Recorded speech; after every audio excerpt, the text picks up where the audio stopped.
भाजपाचं संकल्पपत्र हे देशाच्या विकासाचं संकल्पपत्र असून सध्याचा काळ देशाच्या विकासाला नवीन ऊर्जा प्रदान करणार आहे असं पंतप्रधान नरेंद्र मोदी यांनी म्हटलं आहे।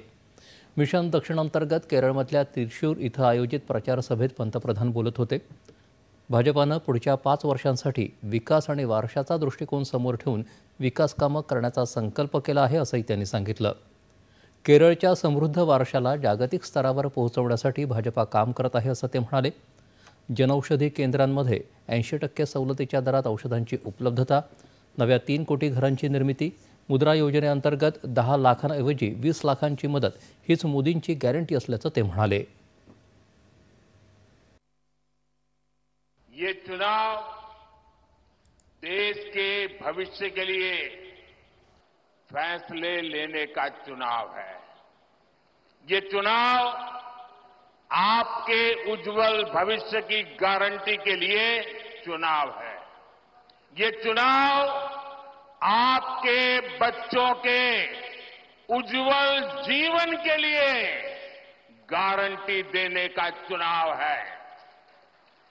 केरल के लोगों ने लास्ट 10 इयर्स में देखा है कि कैसे एनडीए सरकार ने दुनिया भर में भारत की साख बढ़ाई है।